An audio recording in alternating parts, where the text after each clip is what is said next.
뭐 역사 이야기니까 사람 이름 많이 나오고 지명 많이 나오고 그러니까요. 헷갈리고 하는데요. 제가 이따가 표도 약간 만들었으니까 최대한 복잡하지 않게 한번 보면 되게 재밌는 얘기들이 많이 있는 것 같아요.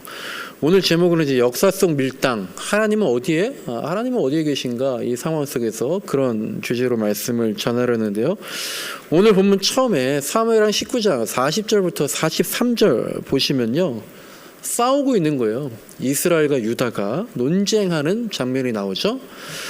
근데 이게 약간 역사적인 시간, 실제 역사적인 시간으로 보면 이 사무엘하 19장이잖아요. 여기에서는 이스라엘의 두 번째 왕 다윗, 사울왕이 있고 다윗왕이 있는데 이때는 사실 북이스라엘과 남유다가 공식적으로는 갈라져 있지 않았죠.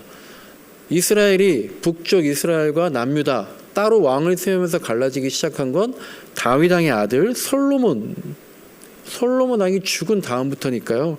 현실적으로 사실은 역사적으로는 나눠져 있지 않았지만 현실적으로 보면 지금 사실상 이스라엘이 북쪽의 10지파 그리고 북이스라엘이죠. 남쪽의 2지파 남유다가 갈등이 굉장히 이미 심해져 있었던 겁니다. 일촉즉발이라고 하잖아요. 군불은 다 떼어져 있고요. 물밑에서는 골마 터져 있어서 건들면 톡 터질 것 같은 그런 상황이 지금 이스라엘이 그렇게 남과 북으로 내부 갈등이 심해져 있는 상황이었고, 근데 그게 실제로 표출되기 시작한 첫 사건이 오늘 읽었던 본문 19장 40절부터 43절까지의 논쟁 이야기입니다. 겉으로 이제 표면화되기 시작했는데 그 논쟁의 쟁점이 뭐냐? 다윗 왕과 그 왕의 내각이 있어요. 전부 관료들 또 가족들이 있는데 왜 우리랑 얘기도 안 하고 합의도 없이 상의도 안 하고 너희들 마음대로 결정해서 요단강을 건너갔느냐라는 게 논쟁이에요. 화면을 먼저 잠깐 한번 보여주시면 좋겠습니다. 다윗 왕이요. 주로 예루살렘에 있었죠. 근데 지금 다윗 왕이 마하나임이라는 곳에 있는 거예요. 이곳은 요단강 동편에 있습니다. 지도를 보시면 세로로 이렇게 파란색 줄이 있는데 거기가 요단강 줄기예요. 근데 거기 오른쪽에 보시면 빨강색으로 박스 쳐져 있는 곳이 마하나임입니다. 지금 다윗이 왜 거기에 있을까? 이스라엘의 수도는 지도를 보시면 왼쪽 밑에 길갈이라는 거 왼쪽에 또 빨강 박스 안에 예루살렘이 있는데요. 왜 지금 다윗과 내각이 마하나임에 가 있었는가 하면은요. 쿠데타가 일어났잖아요. 그래서 다윗 왕이 예루살렘에서 수도를 버리고 마하나임으로 도피를 한 겁니다. 다윗의 아들이 압살롬이라는 사람이 있었죠. 그 압살롬이요. 아들 압살롬이 아버지 다윗 왕에게 반란을 쿠데타를 했는데 그 기세가 대단했던 겁니다. 그래서 다윗 왕이 도망을 갔고요. 급하게 도망간 곳이 바로 마하나임이라는 곳이었던 거예요. 그러니까 우리나라로 치면 옛날 고려시대 때 몽골이 침입해서 강화도로 도피했던 피난 갔던 그런 것과 같은 건데요. 그런데 이제 쿠데타가 겨우겨우 진압이 되어서 도피 생활을 끝내고 다시 수도 예루살렘으로 돌아갈 때 오늘 본문 19장 40절부터 43절까지 같은 상황이 벌어졌다고 보시면 돼요. 그래서 지도를 보시면 오른쪽 마하나임에서 왼쪽 예루살렘으로 검정색으로 이제 화살표 방향으로 다시 수도로 그렇게 이동하는 중인데 그래서 오늘 본문 40절에 그렇게 나와 있는 거예요. 길갈로 건너갈 때에 라는 표현이 있는 겁니다. 네, 지도를 이제 내려주셔도 되고요. 그렇게 이제 요단강을 건넜어요. 그리고 길갈로 갔더니 이 북쪽에 있는 이스라엘 백성들이 41절에 나와 있는 것처럼 야, 너희 유다 사람들아, 우리 이스라엘과는 아무런 상의 한마디 없이 어떻게 다윗 왕 그렇게 빼돌리는 거냐? 라고 얘기하는 거예요. 북쪽 이스라엘 사람들이 지금 얘기했더니 남쪽 유다 사람들이 저희들끼리 얘기할 때 이거 이렇게 해야 하는 거 아니에요? 우리가 잘못했네요. 죄송합니다. 바꿔보죠. 그게 아니라 남쪽 유다 사람들이 그러는 거예요. 야, 우리가 임금님하고도 가까워. 다윗왕 우리랑 같은 유다 지파 사람이야. 같은 집안 사람이야. 그러니까 우리가 다윗과 결정하면 된 거지. 왜 너희들한테 그걸 다 일일이 상의하고 너희들한테 허락을 받아야 돼? 라는 식으로 지금 서로 얘기하고 있는 겁니다. 그랬더니 또 북이스라엘 사람들은 아, 그렇구나. 오케이 알겠어. 이게 아니라 야, 너희는 지금 딸랑 2지파밖에 없잖아. 우리는 10지파가 모여 있어. 그러니까 지분이 10개라고 얘기를 하는 거예요. 우리다가 더 큰 지분을 갖고 있는데 왜 결정은 니들 마음대로 하냐? 라고 얘기했지만 결국 유다 쪽, 남유다 쪽이 수는 적었지만 그들 뜻대로 되었다라는 내용이 19장 40절부터 43절 내용이죠. 성경을 보다 보면은요, 이런 생각들이 들 때가 있어요. 아니, 이스라엘이 한 나라인데, 게다가 다 하나님을 믿고 섬기는 사람들인데, 왜 맨날 저렇게 치고받고 싸울까? 그러니까 남과북으로 결국 분열되었지. 이렇게 남의 일처럼 생각할 수 있고요.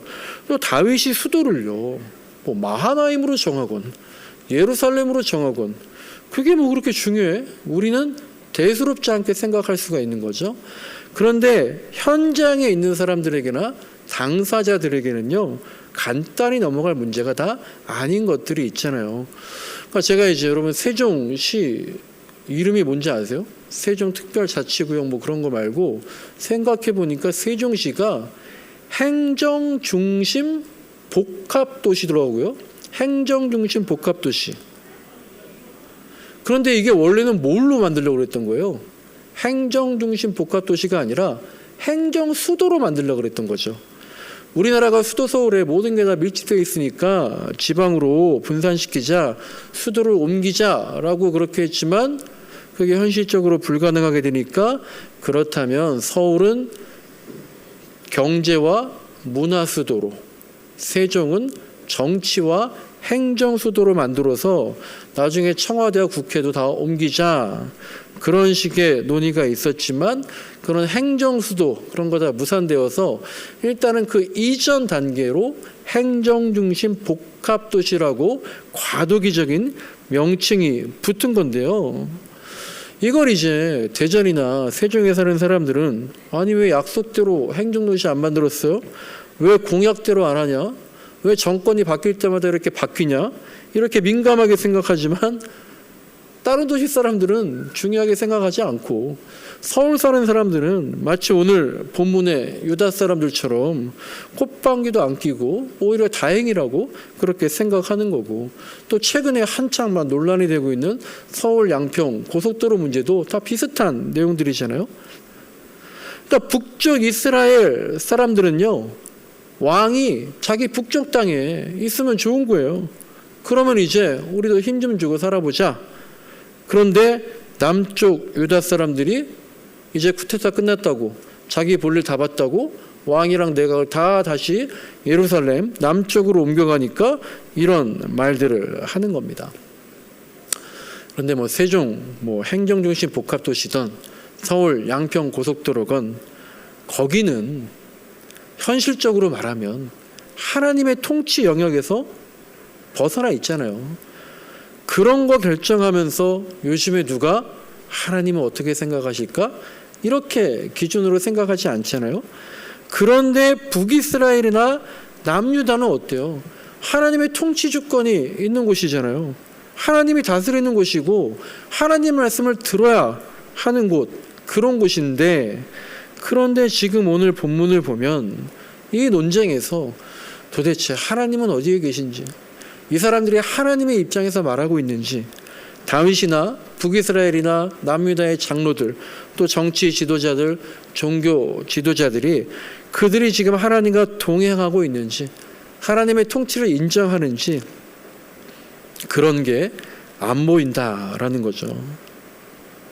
지금 정치 세력들이 서로 밀당을 하고 있는데 하나님 보이지 않는다라는 거예요. 한마디 한마디 하는데 하나님의 생각은 어떡한지 여쭤봐야 되는 거 아니냐. 하나님의 눈치를 전혀 살피지 않고, 만약에 누가 물어본다면 자기들 계산대로 해놓고 하나님도 우리처럼 생각하실걸? 그렇게 말할 기세인 거죠. 다윗도 마찬가지입니다. 20장 1절을 보시면요, 세바라는 사람이 또 구테타를 일으키는 장면이 나옵니다. 지금 19장에서 압살롬의 반란을 겨우겨우 진압했어요. 그리고 다시 예루살렘으로 돌아가는데 그 사이에 또 반란이 일어난 거예요. 연이어서. 그런데 이번에 반란 주동자는요, 아까는 압살롬은 다윗 왕의 아들이었잖아요. 근데 지금 반란의 주동자인 세바는 베냐민 지파 사람이에요. 다윗의 앞전 왕이었던 사울, 초대왕이죠. 이 초대왕 사울이 베냐민 지파였어요. 잘 생각해 보세요. 그런데 사울이 죽었어요. 베냐민 지파 사람들은 어떤 생각을 했을까요? 우리 지파에서 계속 왕이 나와야지. 사울의 아들 요나단이 왕이 돼야 되는데 그게 아니라 다른 지파, 유다 지파의 다윗 왕이 왕이 되어버리니까요, 이 베냐민 지파, 세바, 반란자, 베냐민 지파 사람들은요, 갑자기 왕족에서 밀려난 거예요. 팔이 안으로 굽는다 그러잖아요. 그러니까 아무리 사울 왕이 범죄한 게 많아도 베냐민 땅에는요, 아직도 친사울파적인 사람들이 많이 남아 있었던 겁니다. 그러니까 우리나라 정치만 봐도 그렇죠. 여당이건 야당이건 그 당의 대표들이 아무리 잘못을 해도, 그래서 대표직에서 물러나도 그 대표를 따르던 사람들은 여전히 남아 있어서 훗날을 기약하는 것과 마찬가지죠. 그렇게 베냐민 지파에도 모두가 그런 건 아니지만 사울왕 때의 영광을 그리워하면서 다시 사울왕의 일가를, 사울왕의 자식들을 왕위에 앉히고 싶은 사람들이 있었을 것이고요. 이게 언제 가능할까? 언제 다시 사울의 아들을 왕으로 삼을까? 계속 그렇게 지켜보고 있었는데 마침 좀 전까지 본 것처럼 북쪽의 이스라엘과 남쪽의 유다가 서로 감정의 골이 깊어진 거예요. 그래서 이 세바라는 사람이 그 틈을 파고든 겁니다. 결국 야, 잘 봐봐. 다윗이 너희 북쪽 이스라엘을 무시하고 있는 거 아니냐? 그러니까 다시 사울의 아들이 집권을 해야 돼. 그러면 왕궁을 마하나임이건 어디건 북쪽에다가 옮길 수 있을 거야. 이렇게 부추겼더니 온 이스라엘이 그 세바를 따랐다라고 나와 있는 거예요. 그러니까 다윗은 또 한 번 반란에 직면하고 자신의 정치 생명을 위협받게 되는 겁니다. 여러분, 사실 다윗은요, 이 유다 지파 다윗은 세바가 속해 있는 베냐민 지파를요, 자기 편으로 만들기 위해서 엄청 노력을 했었거든요. 아까 말씀드린 것처럼 어쨌든 베냐민 지파 사울 왕이 죽었는데 다른 지파, 유다 지파인 자기가 왕이 되어버렸으니까 사울이 속해 있던 베냐민 지파에는 자신을 반대하는 사람들이 실제로 많이 있었던 거예요. 그러니까 그들의 민심을 잡기 위해서 많은 노력을 했었는데 그런 와중에 또 많은 오해와 모욕들을 당하면서까지도 노력한 장면들이 나오는데 그 처절한 노력들이 다 무산이 되어버리는, 그래서 베냐민 지파가 결국은 주동해서 반란을 일으키는 장면이 오늘 본문인데, 그러니까 다윗 왕이 되게 충격이 컸을 겁니다. 그러니까 저도 이제 그런 적들이 좀 있었거든요. 제가 진짜 친해지고 싶은 사람들, 제가 정말 같이 있고 싶은 사람들, 그래서 잘해주고 정말 내 사람이다 라고 생각을 했는데 어느 날 보니까 뒤에서 내 욕을 하고 있는 거죠. 마치 그런 것처럼 다윗이 지금 그런 상황에 직면한 거예요. 그런 와중에 예루살렘으로 돌아온 다윗이요, 20장 4절을 보시면 아마사라는 사람에게 유다 사람을 모아서 자기에게 데려오라고 명령을 합니다. 20장 4절을 보면은요, 유다 사람을 모으라, 이거는요 전쟁에 나갈 사람들을 징집해라, 군인을 모아오라는 겁니다. 그래서 자기에게 오면 그 아마사와 군사들에게 베냐민 지파의 이 세바의 반란을 진압시키려고 했던 거예요. 화면을 한번 보여주시면 좋겠습니다. 이게 이제 뭐 이름이 막 나오니까 복잡하죠. 이 아마사가 누구냐면은요, 먼저 반란을 일으킨 다윗의 아들 압살롬의 군대 장관이었어요. 그림을 보고 잘 생각해 보세요. 왼쪽에 압살롬의 반란이 있었죠. 근데 그 압살롬의 군대 장관이 아마사였어요. 근데 쿠데타를 일으킨 압살롬이 죽었죠. 다윗은 죽이지 말라고 했지만 다윗의 군대 장관인 요압, 오른쪽에 있는 다윗의 군대 장관인 요압은 압살롬을 죽여버렸어요. 압살롬을 죽이는 게 맞나요? 살려주는 게 맞나요? 당연히 죽여야겠죠. 반란자니까.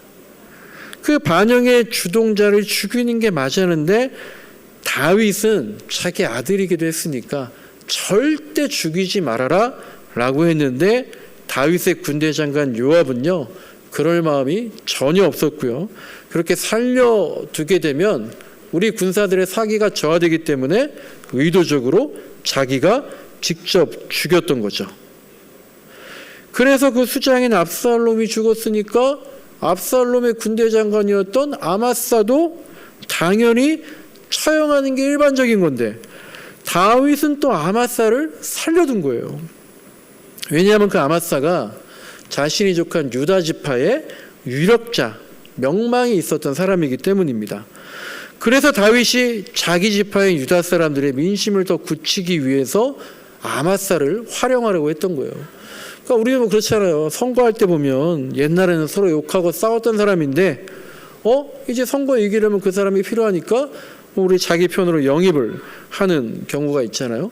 다윗도 그런 차원에서 반란군의 군대 장관이었던 아마사를 자기 곁에 둔 겁니다. 그리고 이번에 일어난 세바의 반란 때 아마사한테 그렇게 말한 거예요. 자네가 유다 사람들 모아서 군인으로 모아서 이 세바의 반란을 진압해서 이제는 압살롬의 편이 아니라 내 편이라는 것을 확실히 입증해 봐라. 이렇게 다윗에게도 속셈이 있었던 거죠. 유다 사람들을 결속시키고 또 한편으로는 요압이라는 군대 장관을 견제하려는 마음도 있었던 거예요. 아까 말씀드린 것처럼요, 요압은 다윗의 군대 장관이니까 당연히 요압과 다윗은 친하겠죠. 그런데 점점 요압의 기세가 커져가는 거예요. 그러니까 왕이 직접 내 아들 압살롬은 절대 죽이지 말아라 라고 했는데 그 군대 장관 부하인 요압은 왕명을 어기고 일부러 찾아가서 그렇게 압살롬을 죽이고 온 거예요. 다윗과 요압은요, 엄청나게 오랫동안 같이 생사고락을 했던 사람인데요. 이 요압이 점점 군대 장악력이 세지고 또 다윗은 자신의 명령도 듣지 않고 오히려 왕인 자기에게도 직설적으로 충원을 하고 하니까 이 요압한테 세바의 반란을 진압하라는 게 정상적인데 요압에게 명령하지 않고 요압을 배제시키고 아마사를 활용해서 유다 백성들의 민심도 얻고 요압을 또 견제하는 그런 식으로 활용을 하기 위해서 아마사한테 세바의 반역을 진압해라 라고 명령을 한 거예요. 그런데 5절을 보니까요, 아마사가 다윗을 실망시켜요. 다윗이 정해놓은 시간 안에 유다 지파 안에서 군사를 모으지 못한 겁니다. 그러니까 다윗은 시간이 촉박하니까 이제 또 다른 장군인 아비세, 맨 오른쪽 밑에 있는 아비세한테 세바의 반란을 진압하라고 명령을 하는 거예요. 근데 아비세는 누구냐면요, 다윗의 군대 장교인데 요압의 동생이에요. 6절을 보시면 이 세바의 반란 빨리 진압해야 되는데 아마사가 지금 군사를 못 모았으니까 중요한 일이니까 아비세 네가 우리 군인들을 데리고 가서 진압하라 라고 명령을 다윗이 하는데 이때에도 요압에게 명령을 내리지 않고 그의 동생이면서 부하인 아비세한테 진압 명령을 내리는 거예요. 지금으로 말하면 국방장관을 패스하고 차관한테 명령을 내리는 거예요. 회사에서 부장님이 업무 지시를 하는데 과장인 나를 패스하고 대리한테 직접 지시를 하는 거죠. 그런 건 뭘 의미합니까? 의도적으로 국방장관을 투명인간으로 무시하고 의도적으로 과장을 무시하고 배제하는 거죠. 그렇게 장관격인 요압을 의도적으로 무시하고 견제해서 자꾸 입지가 더 단단해지지 않도록 다윗이 요압을 배제하고 아마사에게 그리고 또 아비새에게 명령을 내린 거죠.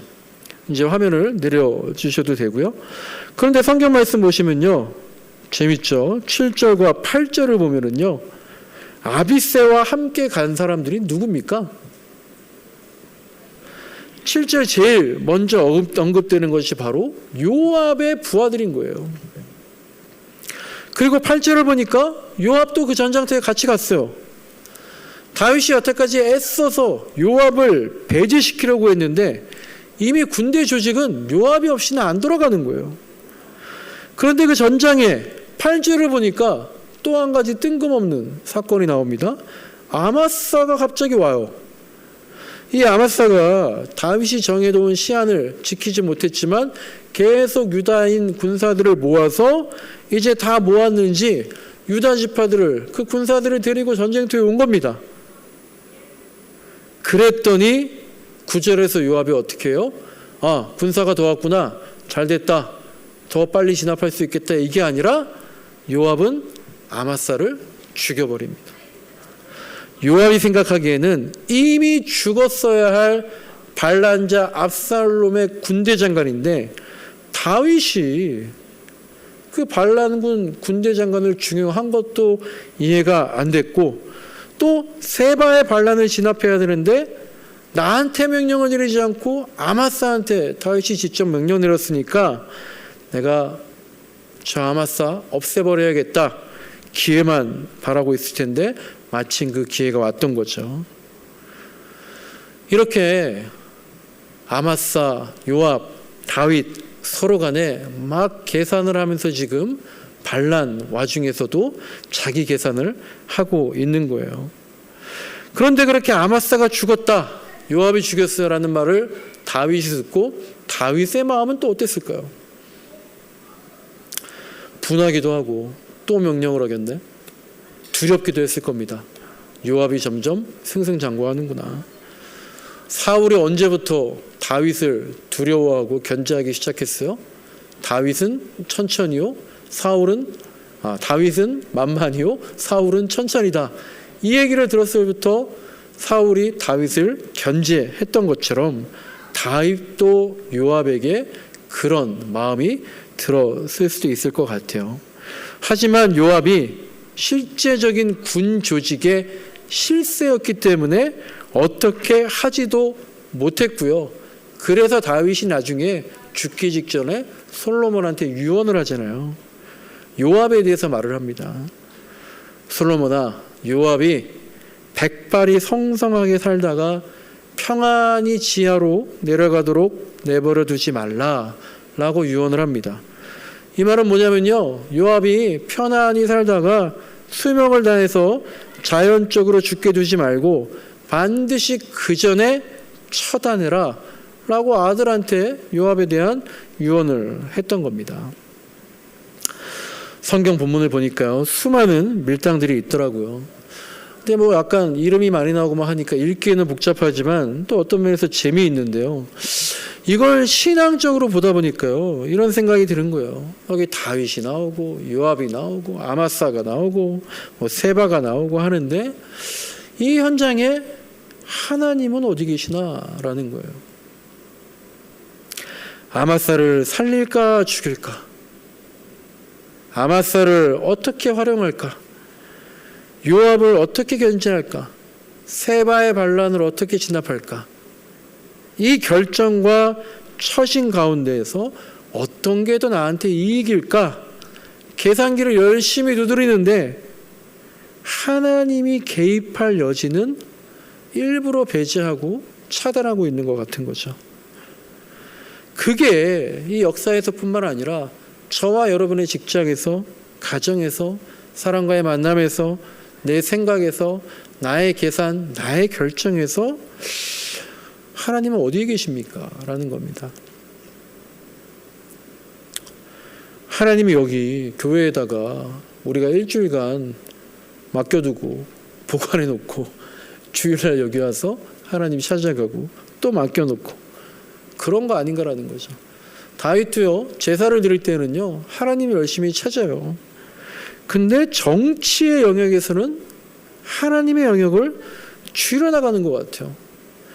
하나님이 왕이 되게 하셨는데 다윗이 왕이 되고 보니까 에이, 하나님, 정치는 그렇게 하면 안 돼요.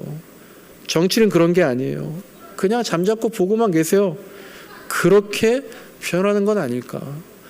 우리도 예배할 때는 하나님의 주권을 인정하지만 나의 삶 가운데서는 하나님, 이거 하나님이 나설 일이 아니에요.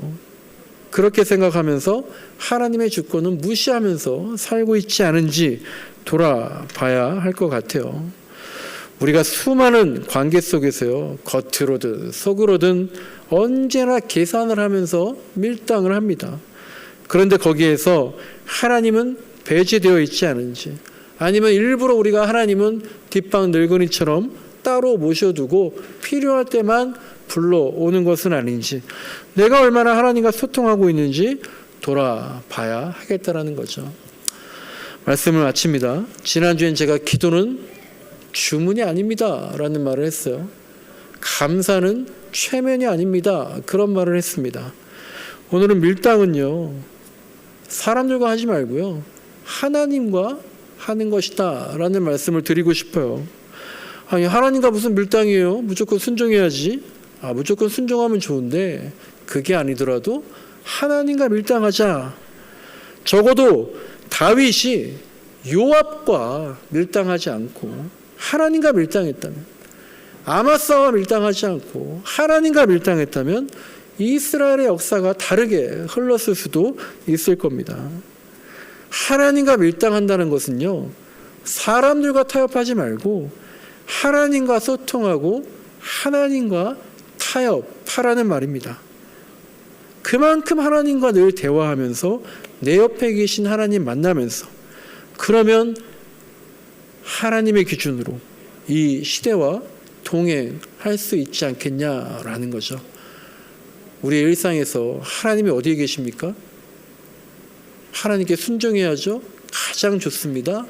그러나 그게 어렵다면 하나님과 대화하고 타협해 나가면서 내 옆에 계신 하나님과 밀당하면서 이 세상을 살아가는 저와 여러분 되시길 간절히 소망합니다. 우리